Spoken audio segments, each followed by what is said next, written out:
नमामि विघ्नेश्वर पादपङ्कजम्।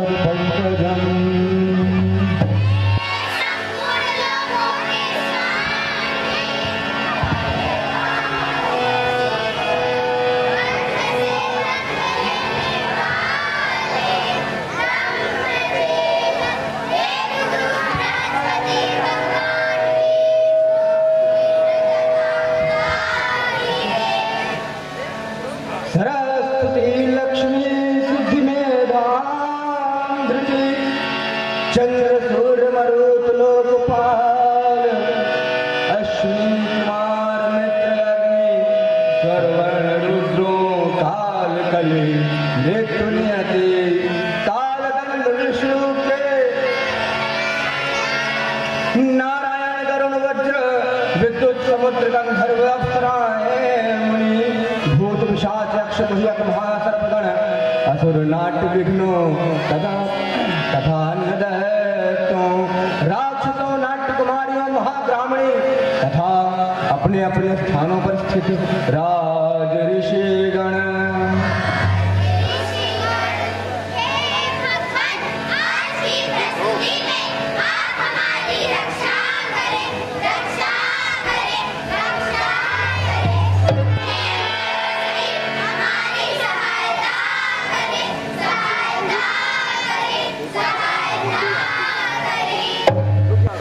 महेंद्र प्रहरण सर्वदानव सूदन निर्मित सर्वदेवैश्चैव सर्वविघ्न निर्वहणः नृत्यं देहिर्पुणाश पराजयं गो ब्रह्म शिवश्चैव नाट्यस्य च विवर्धनम्।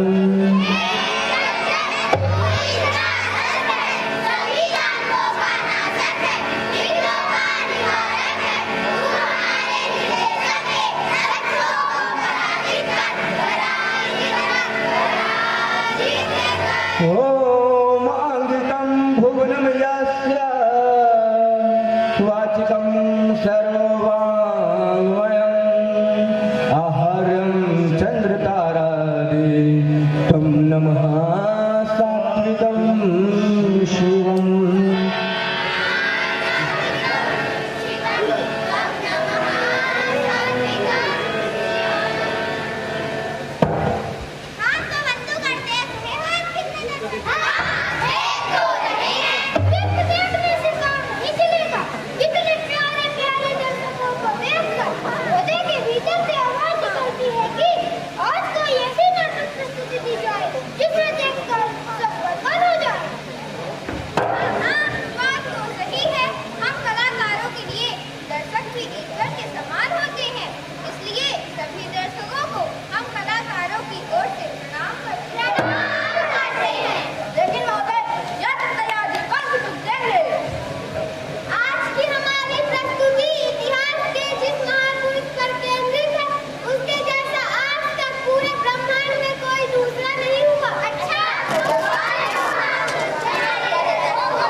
देवों के राजा इंद्र के इंद्रलोक में लगी थी दरबार बैठे थे सब देव महान ज्ञान जन और ऋषिगण भी हो रहे थे शोभायमान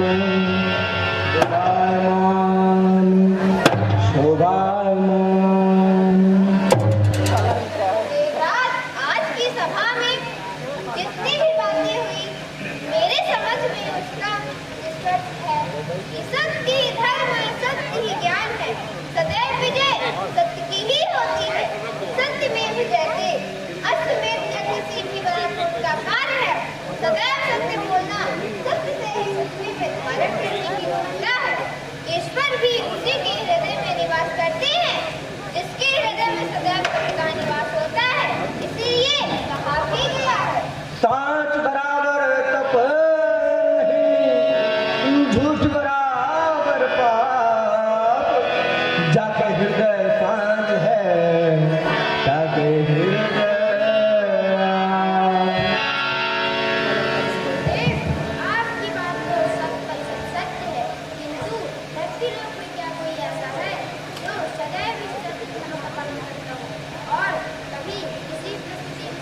कोई हंसी खेल नहीं है देवराज।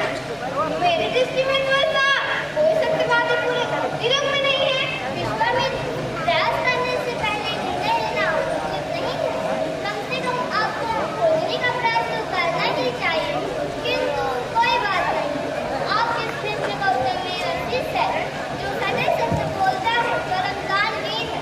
उसकी सत्यवादिता की अभिव्यक्ति चाहूं और गुंजायमान। अच्छा, तो कौन है वो? हमें भी तो उसकी जानकारी दो। मेरा शिष्य है, उसके नाम के गुणगान धरती लोक को जनमानस में व्याप्त है। एक बार धरती लोक में दृष्टि तो डालो।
सिंहासन इंद्र का मच गया हाहाकार,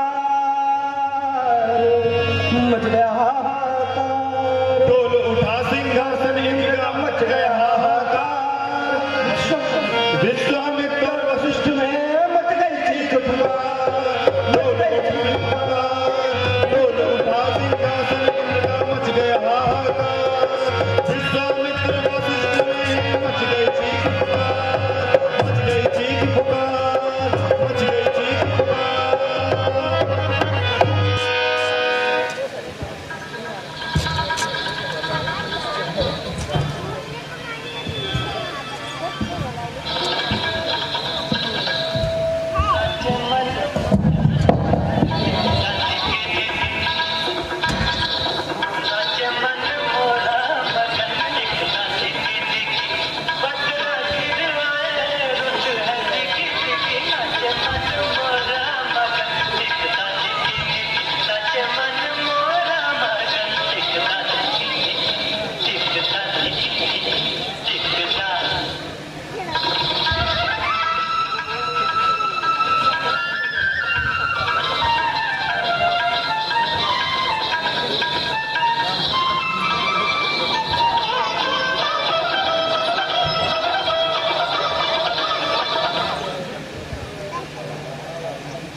अरे तूने बाहर से रोक कर रखा है।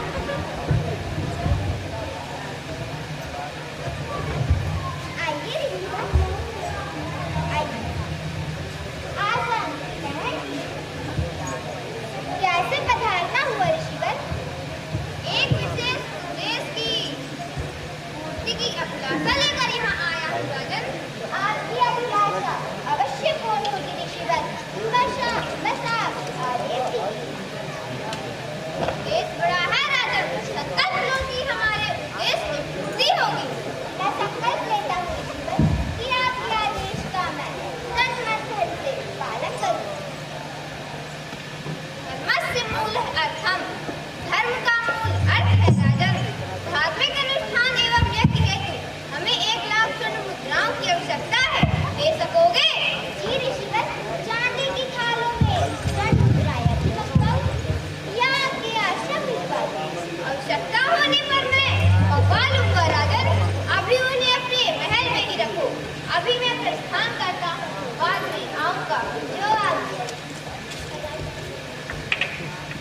Light on.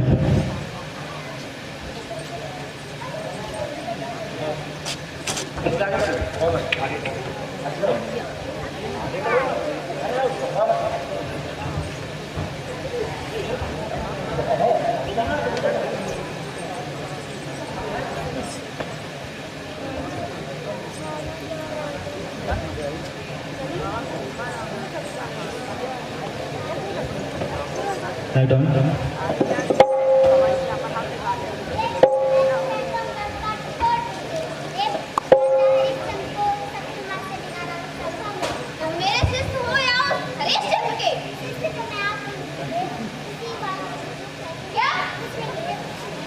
तो फिर हरिश्चंद्र का गुणगान क्यों कर रहे हो? नहीं गुरुदेव, मैं तो बस सबको सबसे अंदर कर कोई युक्ति नहीं है।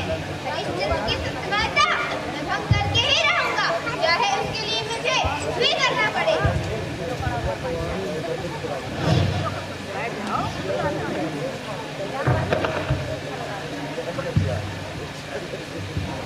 जाओ और हरिश्चंद्र के राज में ध्वंस कर दो, बाग बगीचे उजाड़ डालो और प्रजा को परेशान कर डालो।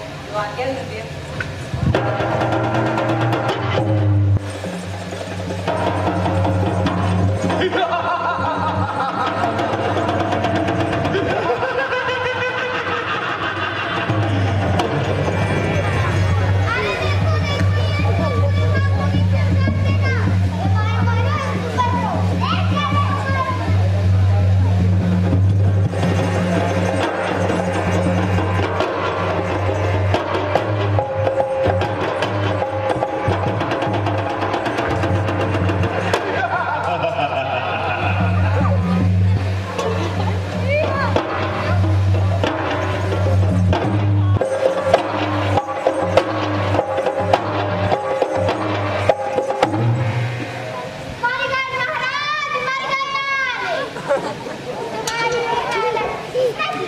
हरिश्चंद्र के राज में किसने इतना दुष्टाचार किया?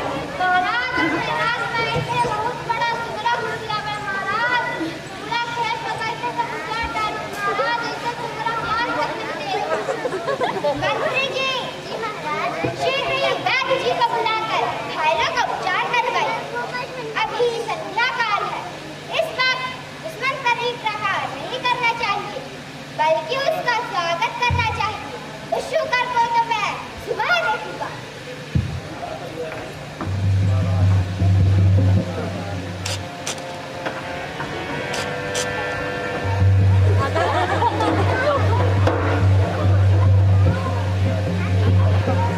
आगे आ जाओ, चलिए चलिए आ जाओ।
बदल बदल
जाकर बोलो।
दंड भेद छल कपट पंच शाम दाम दंड भेद छल कपट पंच शाम दाम दंड भेद छल कपट पंच शाम दाम दंड भेद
हे प्रभु हमारे महाराज की रक्षा करो।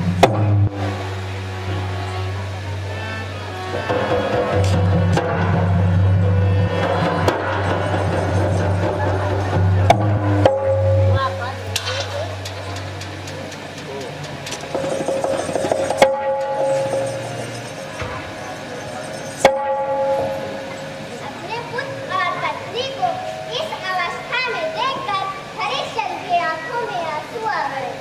चारों ओर जंगल ही जंगल था।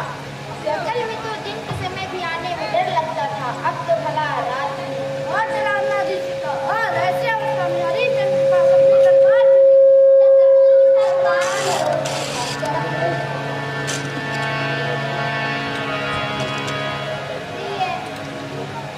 आकाश में चार सितारे पहले की तरह चमक रहे, जबकि हमारा सब कुछ छिन गया। हम राजा से रंग हो गए और वो ब्राह्मण साधु से राजा हो गया। आप चिंता मत कीजिए स्वामी, मुझे अपनी चिंता नहीं। चिंता तो केवल तुम्हारे और बालक रोहिदास की है। तुम दोनों मेरे महलों से निकलकर इस वन में रहने को विवश हो गए। इसका दोषी तो मैं ही हूँ। नहीं प्राणनाथ, आप दोषी कैसे हो सकते हैं? आप तो सत्यवादी हैं और सत्यवादी मनुष्य ईश्वर को सत्य नहीं होते। किंतु तारा, जब मैं अपने अबोध पुत्र को भिक्षा मांग कर भोजन ग्रहण करते देखता हूँ तो मेरा कलेजा कांप उठता है। जैसे हमने सुख के बाद दुख देखा है, तो अब वो दिन भी दूर नहीं जब दुख के बादल छट जाए। क्या ये संभव हो सकता है तारा? स्वामी, जिस प्रकार पत्थर की सारी उदासियां बहारों के आते ही खुशी में बदल जाती हैं, प्रभु देखिए पूरी दुनिया को शक्ति देने वाले सूर्य देव का उदय हो रहा है। एक दिन हमारी पुत्रों का भी व्रत ऐसे ही उठेगा। आदिदेव नमस्तुभ्यं। को प्रकाश देते आप कभी नहीं बदले, किंतु आपके बनाए गए मनुष्य कितना जल्द ही बदल जाते हैं। जिन साधुओं को कभी लोभ मोह में नहीं देखा, वो आज लोभी हो गए। हे प्रभु, कोई तो मार्ग दिखाइए। हरिश्चंद्र, ने एक मार्ग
सत्य ही सबसे बड़ा धर्म है।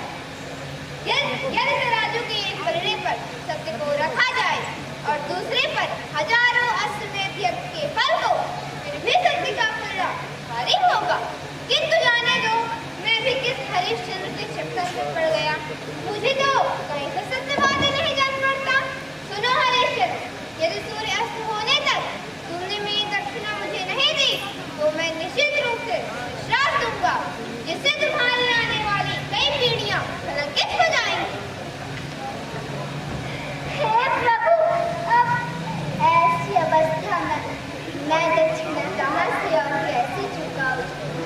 मैं पूर्णतः निर्धन और धन वाले बहुत कठोर।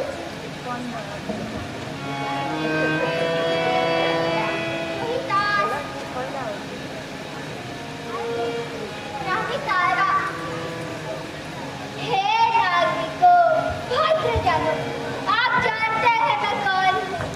मैं एक पापी हूँ, अत्याचारी हूँ, मनुष्य नहीं, राक्षस हूँ मैं, राक्षस।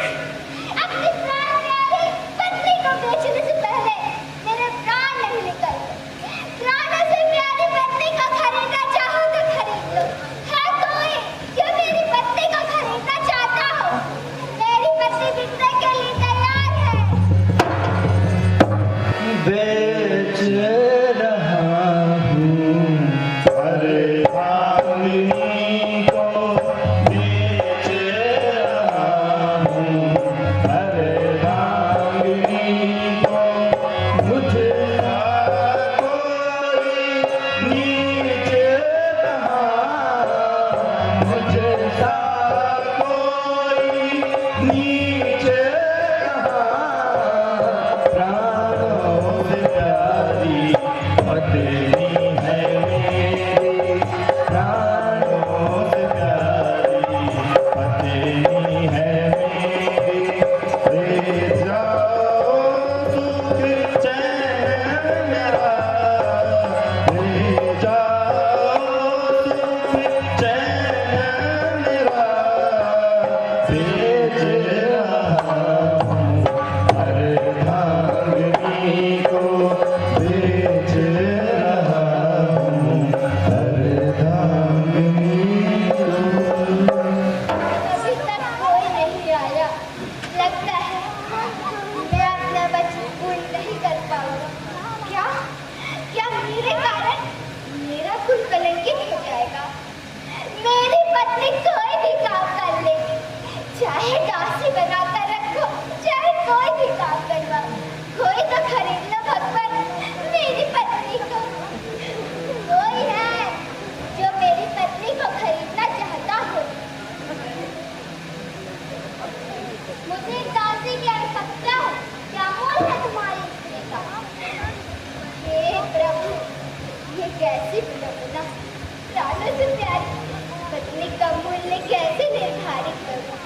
भगवत, मुझे 1 लाख स्वर्ण मुद्राओं की आवश्यकता। आप मुझे 50,000 मुद्रा स्वर दीजिए और 50,000 मैं स्वयं को बेचकर इस ऋण से मुक्त हो जाऊंगा। मैं तुम्हारी पत्नी खरीदने के लिए तैयार हूँ, किंतु मैं इसका 40,000 स्वर्ण मुद्रा नहीं दे पाऊंगा। तुम स्वीकार हो तो बोलो, अनर्थ हो जाएगा भगवान। आप ले जाइए। जब ईश्वर ने इतना धन दिया तो बाकी के भी धन का किसी न किसी तरह प्रबंध हो ही जाएगा।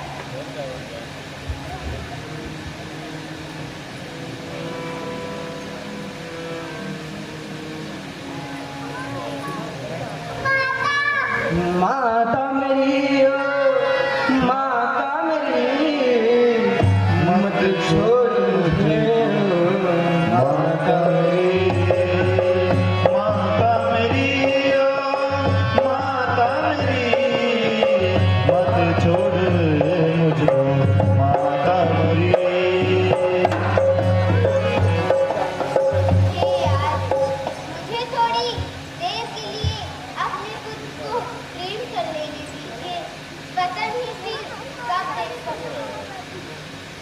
पुत्र हुई दास।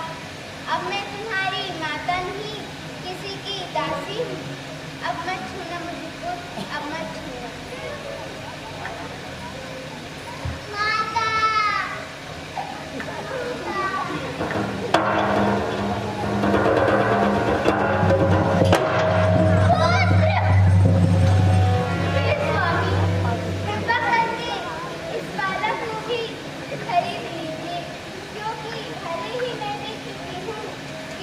बालक के बिना मुझसे काम नहीं किया जाएगा। मुझ अभागिन पर दया कीजिए प्रभु। जिस प्रकार दूध देने वाली गाय को बछड़े के संग ही लाया जाता है, उसी प्रकार इस बालक को भी मेरे साथ रहने दीजिए स्वामी। ठीक है, बालक को मुझे दो और ये लो। चलो मेरे साथ।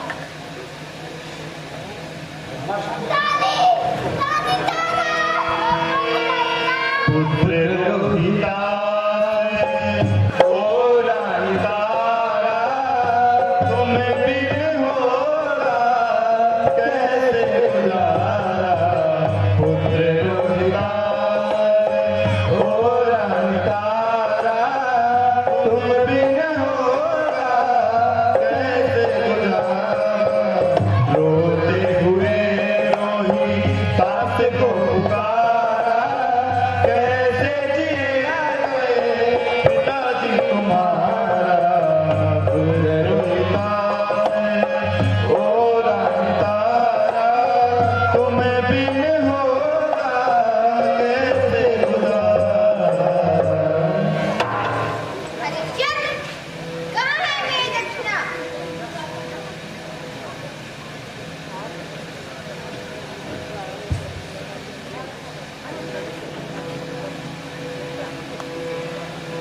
ये दक्षिणा तो अधूरी है। हे ब्राह्मण देवता, मैंने अपने पत्नी और पुत्र को बेच दिया।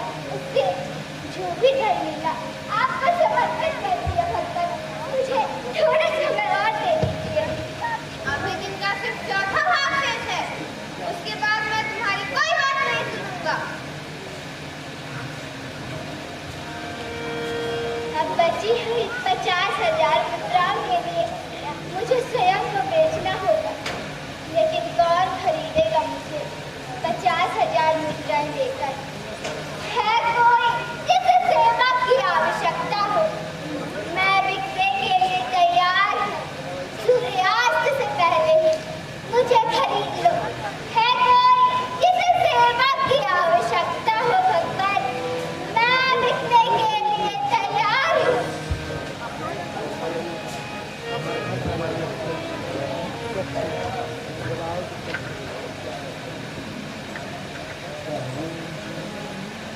है कोई जो मुझे खरीदना चाहता हो? मैं बिकने के लिए तैयार हूँ। कौन खरीदेगा राजा हरिश्चंद्र को? बनता ना इससे कोई काम रे, बनता ना इससे कोई काम रे।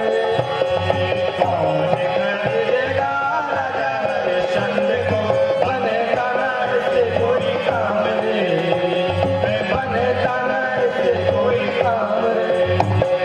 सत्य के धर्म पे चलना मेरे भाई, है नहीं इतना संदेह, है नहीं इतना संदेह, है नहीं इतना संदेह। है कोई जिसे सेवा की आवश्यकता हो? मैं बिकने के लिए तैयार हूँ। सूर्यास्त से पहले मुझे खरीद लो। है कोई जो सेवा की आवश्यकता हो जिसे? मैं बिकने के लिए तैयार हूँ।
बस ऐसा कुछ है जो करता था।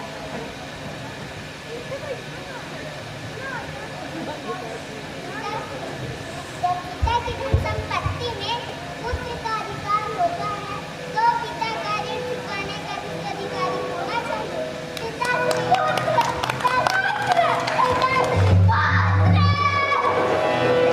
रचना तो पूरी हो गई, भले ही हरिश्चंद्र का उनका परिवार कष्ट हो रहा था, किंतु अभी तक सत्य की परीक्षा खत्म नहीं हुई। सत्य की परीक्षा में राजा हरिश्चंद्र का कृत आज तक कोई उत्तीर्ण नहीं हुआ। जिस ब्राह्मण के घर रानी गई थी उनकी मालिकों ने दिन भर खरी खोजी मारी। पूरे दिन मेहनत करने के बाद रानी तारा और गुरुदास को घर पे भोजन नहीं प्राप्त होता। और इधर हरिश्चंद्र पत्नी और पुत्र के वियोग में रह रहे थे। मेरी पत्नी सोचती होती कि एक दिन मैं बहुत सारा धन एकत्रित करकर उसे ब्राह्मण के दासत्व से मुक्त करा लूंगा, लेकिन उसे क्या पता कि मैं स्वयं चांडाल के दासत्व रूपी पाप की दशा में गिर गया। ऐसे ही धीरे धीरे दिन बीतते रहे और एक दिन राजा ने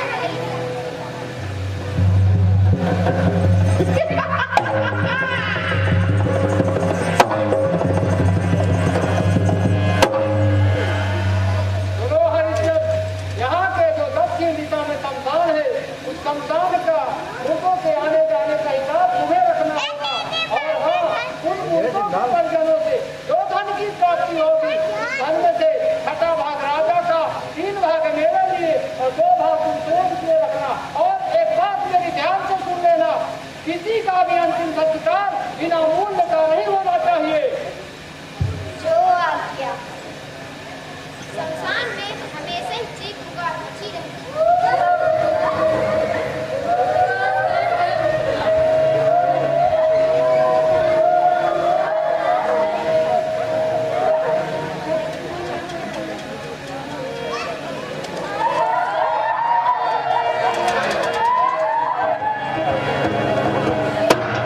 शमशान घाट एक ऐसी जगह है जहाँ मनुष्य को थोड़ी देर के लिए जीवन की सारी सच्चाई पता चल जाती है। दुनिया की सारी घटनाएं के बाद सबसे इंसान होता है। लेकिन मनुष्य जैसे ही शमशान से वापस आता है फिर उसी मोह माया में फंस जाता है। लेकिन हरिश्चंद्र अब शमशान की सच्चाई को खुली आंखों से देखते हैं। किसी की आंखें मरने के बाद किसी के शरीर की हड्डियां, मांस, अस्थि यहाँ वहाँ पड़े हैं वगैरह वगैरह। एक दिन हरिश्चंद्र गहरी निद्रा में सो रहे थे।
यत्कृतं स्यात् शुभं कर्म पापं वा यदि वा श्रुते तस्मात् शुभानि कर्माणि कुर्याद् वा बुद्धिकर्भिः।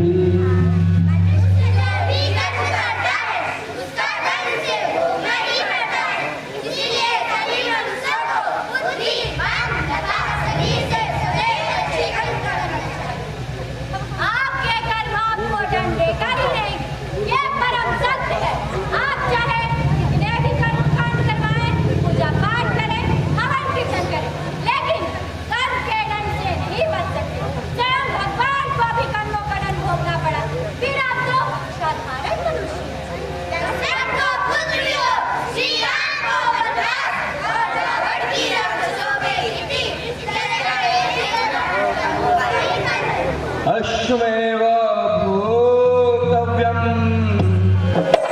कर्म कृतं शुभाशुभम् यो यद्वपति बीजं लभते हि तादृशं फलम्।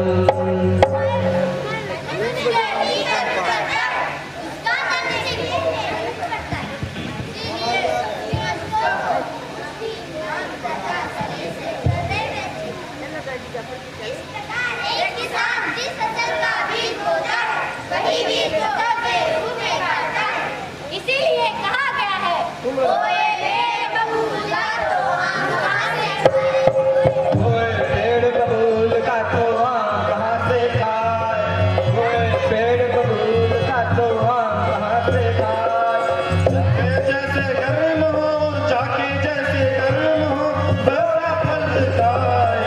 ओए पेड़ बबूल का तो आम कहाँ से खाए, ओए पेड़ बबूल का तो आम कहाँ से खाए, ओए पेड़ बबूल का तो आम कहाँ से खाए। यमदूतो नीचे बैठ कर धरती लोक में।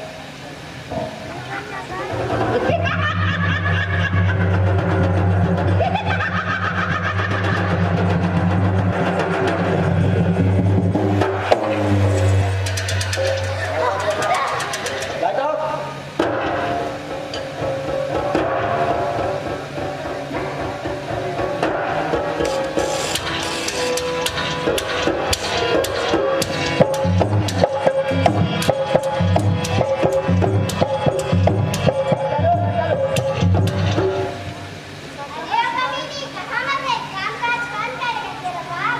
नहीं माता जी, ऐसा मत बोलिए। मैं दिन रात आपकी सेवा करती हूँ और बदले में मुझे रूखी सूखी बासी रोटियाँ मिलती हैं खाने को। तो क्या तुझे 56 भोग मिलेगा? मालकिन से जुबान लड़ाते हो, शर्म नहीं आती है? मैंने कुछ गलत तो नहीं कहा माता जी? बहुत मुँह चलने लगा है तेरा। मेरे आने तक घर के सारे काम करते हैं। हाँ, तेरा लड़का का खाना लाया तो जा उसे दिला कर ला। जी माता जी।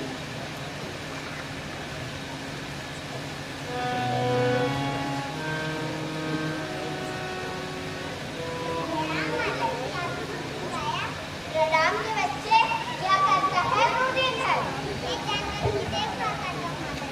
ये काम लो, रामू का है ना?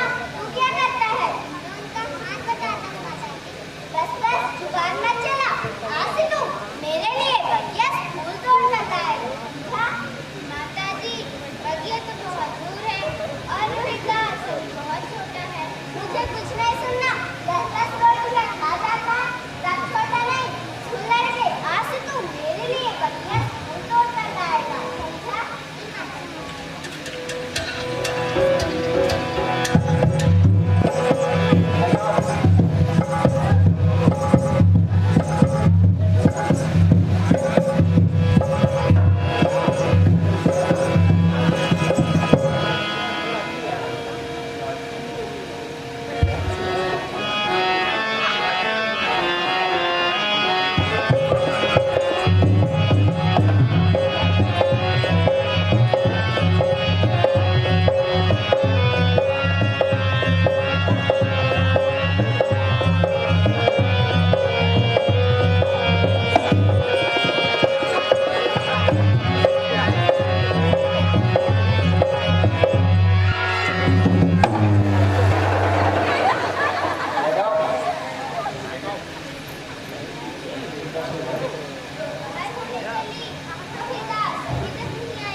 बहुत टाइम लगे।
जितने भी होने के कार्य किए उनमें से एक दिन के लिए सबको स्वर्ग मिले तो बहुत महान कृपा होगी प्रभु। धन्य हो हरिजन, धन्य हो, ऐसा ही होगा। धन्य धन्य है हरिश्चंद्र, धन्य धन्य है हरिश्चंद्र, धन्य धन्य है हरिश्चंद्र, धन्य धन्य है हरिश्चंद्र। देवता भी गा रहे गुणगान तुम्हारा हरिश्चंद्र, देवता भी गा रहे गुणगान तुम्हारा हरिश्चंद्र। धन्य धन्य रानी तारा रोहितास भी धन्य धन्य, धन्य धन्य रानी तारा रोहितास भी धन्य धन्य, धन्य धन्य है हरिश्चंद्र, धन्य धन्य है हरिश्चंद्र, धन्य धन्य है हरिश्चंद्र, धन्य धन्य है हरिश्चंद्र, धन्य धन्य है हरिश्चंद्र, धन्य धन्य है हरिश्चंद्र, धन्य धन्य है हरिश्चंद्र, धन्य धन्य है हरिश्चंद्र। बोलो सत्यवादी हरिश्चंद्र महाराज की।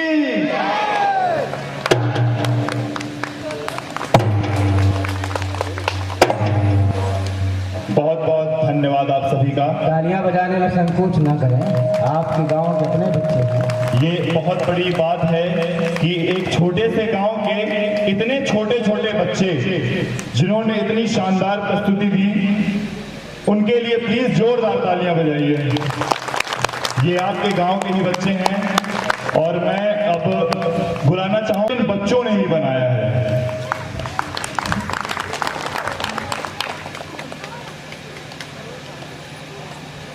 मैं एक बार निर्देशक महोदय को कहूंगा कि वो पात्र परिचय कराएं। पात्र परिचय तो होगा ही। हमारे बीच कुछ अतिथि आए हुए हैं, रवि सिंह तिवारी जी। उनसे आग्रह है कि कृपया मंच पर आएं और कलाकारों का स्वागत करें। मकसूदन विश्वकर्मा जी, आपको भी मंच पर सादर आमंत्रित करते हैं। आपके जीवन की भी अद्भुत लीला है। इन्होंने पूरे गांव की सेवा की, नंगे पैरों घूम करके, चप्पल नहीं पहनते हैं। तो मकसूदन विश्वकर्मा जी, आपसे आग्रह है मंच पर आए और आकर के इन बच्चों का अभिनंदन करें। रवि सिंह तिवारी जी, हम उनका भी आभार व्यक्त करना चाहते हैं जिन्होंने हमें सहयोग प्रदान किया है। श्री राम भवन शुक्ल जी, जो प्राचार्य हैं सरस्वती ज्ञान मंदिर विद्यालय के, आपकी तरफ से 500 रुपये का सहयोग प्राप्त हुआ है। आपका बहुत बहुत आभार व्यक्त करते हैं हम। श्रीमती रामदरी दहिया जी की तरफ से 500 रुपये का सहयोग प्राप्त हुआ है। आपका भी बहुत बहुत आभार और धन्यवाद प्रकट करते हैं। श्री दोकौड़ी रजक जी की तरफ से भी 500 रुपये का आभार सहयोग प्राप्त हुआ है। आपका भी बहुत बहुत धन्यवाद। 50 रुपये मकसूदन विश्वकर्मा जी से भी प्राप्त हुआ, आपका भी हार्दिक आभार। और पात्र परिचय के साथ चाहूंगा कि आप इन कलाकारों को मेडल पहनाकर इनका स्वागत भी करें। रामकुशल विश्वकर्मा जी की तरफ से 200 रुपये का सहयोग हम आपका हार्दिक अभिनंदन करते हैं। तो शुरू करते हैं कलाकारों का स्वागत। शिक्षा विश्वकर्मा, जोरदार तालियां। विश्वकर्मा समाज है कि नहीं है यहाँ पे? नहीं है, ताली तो नहीं बज रही है। क्षिप्रा विश्वकर्मा, प्रफुल्ल सेन,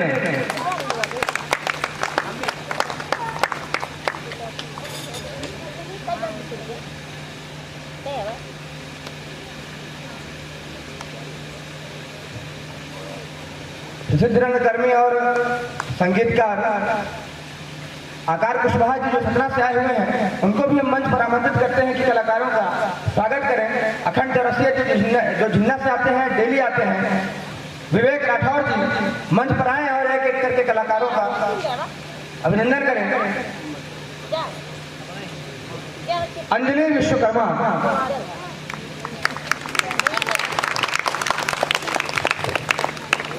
रोशनी विश्वकर्मा, इंद्रवती विश्वकर्मा जी की तरफ से 300 रुपये का सहयोग, आपका बहुत बहुत धन्यवाद।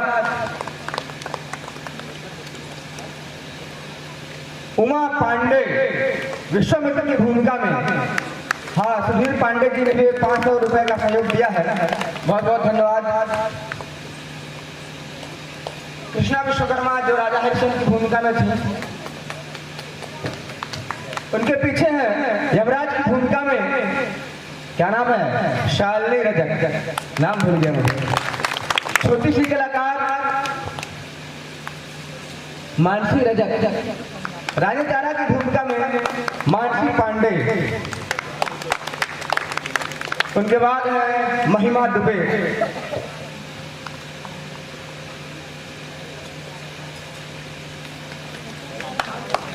हर्षवर्धन सिंह ठाकुर जी को भी आमंत्रित करूंगा कि आगे कलाकारों का वो स्वागत करें। आदर्श विश्वकर्मा, तालियां बजा दीजिए विश्वकर्मा भैया। प्राचीन विश्वकर्मा नागिन की भूमिका में, चांडाल की भूमिका में थे। कुछ लोग उन्हें दाऊ साहब कहते हैं, कुछ लोग सेक्रेटरी कहते हैं। राजेश विश्वकर्मा जी, और पहली बार इन्होंने मंच पर एक अभिनय किया है। साधु की भूमिका में थे पिछले बार के भोलू राम दीपक विश्वकर्मा। उनके बाद है श्रुति सेन, तालियां बजाते रहिए। रिमशा कुशवाहा।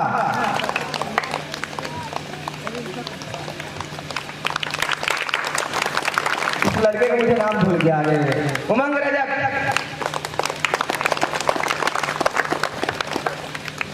आप लोग इतनी भीड़ में आए, आप लोगों ने देखा, आप लोग धन्यवाद के पात्र हैं, तो आप लोग स्वयं के लिए भी तालियां बजा लीजिए एक बार।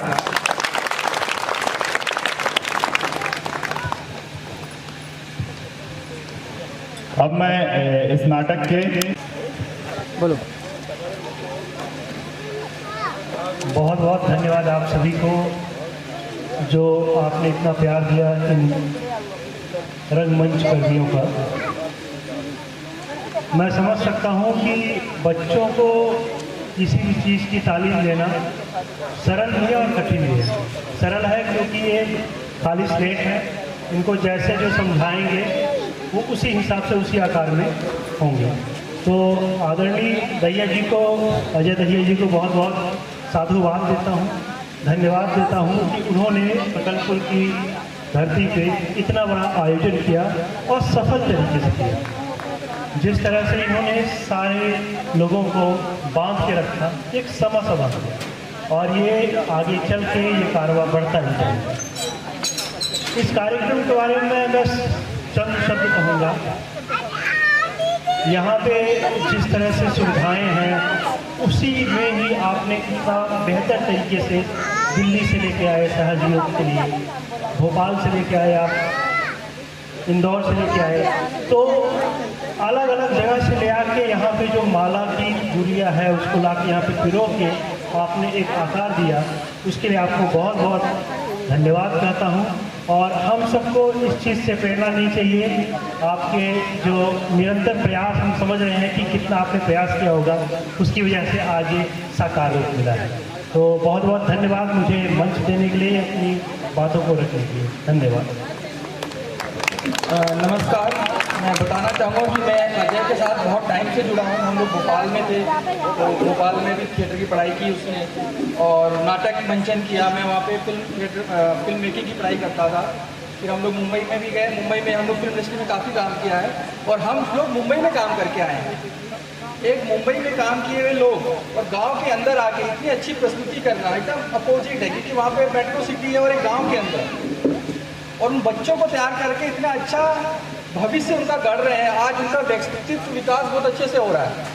तो इस काम के लिए मैं अजय को बहुत ही साधुवाद देना चाहूँगा कि वो अपने गांव, अपने समाज का भी ध्यान रख रहा है। क्योंकि बहुत सारे लोग होते हैं कि फिल्म इंडस्ट्री में जाने के बाद भूल जाते हैं तो उनका क्या समाज है, उनका क्या गांव है, होम टाउन क्या है। लेकिन उसने अपने गांव को चुना, क्योंकि बहुत सारे लोग हैं कि अपने गांव को नहीं चुनते, वो शहरों को चुनते हैं, भोपाल को चुनेंगे, जबलपुर को चुनेंगे, रीवा को चुनेंगे। लेकिन उसने अपना कार्य क्षेत्र, अपना गाँव बनाया और अपने गाँव में इतना अच्छा कार्य किया और इतने छोटे छोटे प्यारे बच्चों को इतना अच्छा नाटक सिखाया, और वो भी सत्य के प्रति।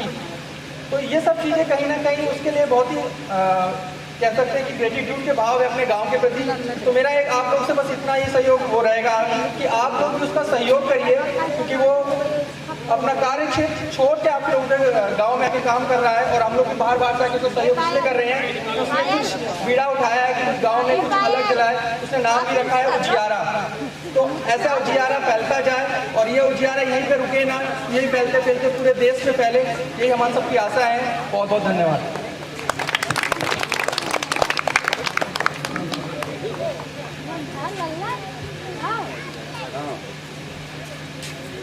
रोशनी एक आवत जाता